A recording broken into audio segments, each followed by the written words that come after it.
আসসালামু আলাইকুম বন্ধুরা। আজকে আমরা জানতে চলেছি রমজান মাসের ফেতেরা নিয়ে। যে উলামায়েরা কি বলেছে ফিতরা নিয়ে, কি করে আদায় করতে হবে। তো আজকে আমরা এটা জানতে চলেছি যে ফিতরা দেওয়ার নিয়ম। আমরা সবাই জানতে চাই যে ফিতরাতে কি টাকা দিয়ে হবে না খাবার দিতে হবে। আর আপনার সবাইকে বলে দিই যে আমাদের ইউটিউব চ্যানেলে নতুন থাকলে প্লিজ সাবস্ক্রাইব করে দিবেন।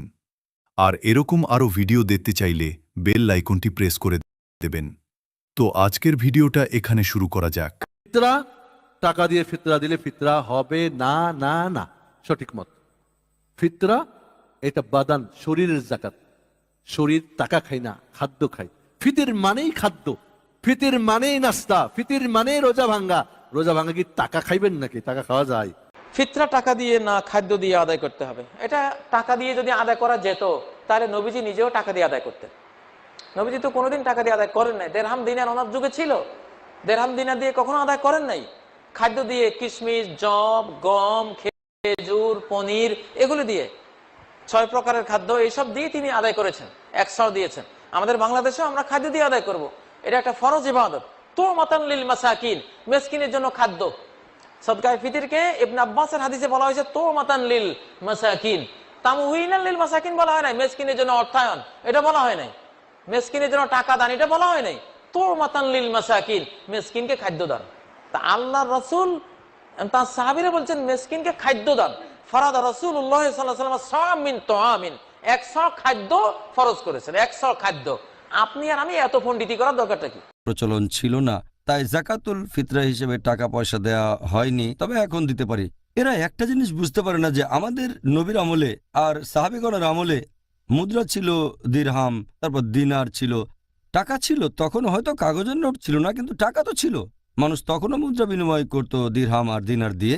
তাই এই যুক্তিটা পুরোপুরি ভুল। আল্লাহর ওলি এসে আপনাকে বলে যে ভাই কুরবানি ফালতু দিয়ে লাভ নেই, মাংস নষ্ট হয়, এক কাজ করেন, কুরবানির 10,000 20,000 টাকা গরিব মানুষের মধ্যে বন্টন করে দেন।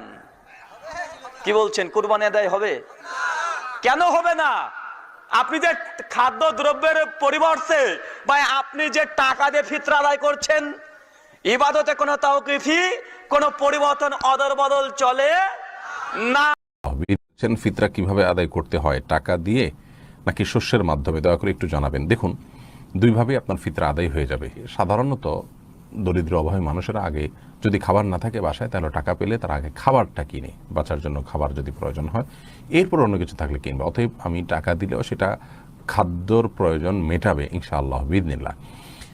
তবে এই একটা বিষয় জানতে হবে চলো যে রাসূল আকরাম সাল্লাল্লাহু আলাইহি সাল্লামের যুগে কিন্তু টাকা পয়সার বা মুদ্রার বিনিময় বা লেনদেন খুব একটা হতো না। তখন হতো জিনিসপত্রের আদান প্রদান।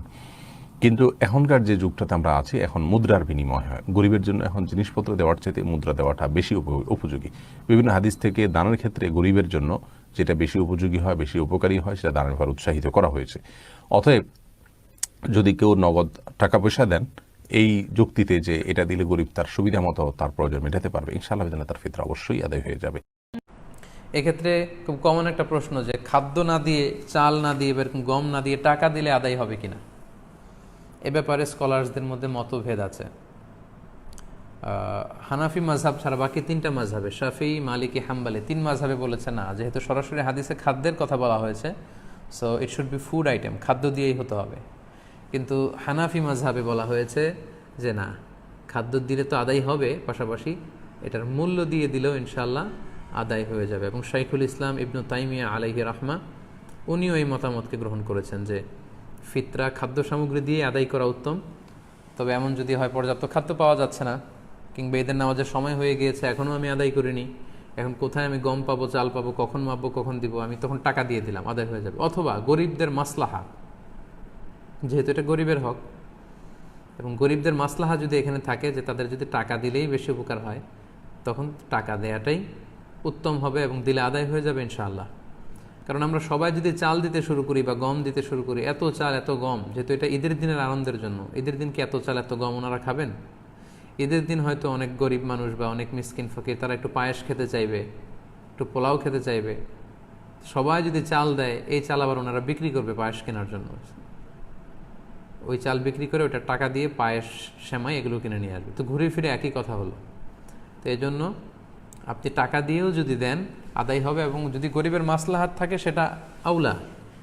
আমরা অনেক জায়গায় শুনেছি, বিশেষ করে সৌদি আরবের কথা শুনেছি, জাকাতুল ফিতরের বস্তা আছে, আটার বস্তা, এগুলো রেখে আসা হয়, গরিবরা এগুলো নিয়ে আবার দোকানে বিক্রি করে, কয়েক হাত বদল হয়ে দোকানদাররা সেখানে লাভবান হয়, গরিবরা লাভবান হচ্ছে না।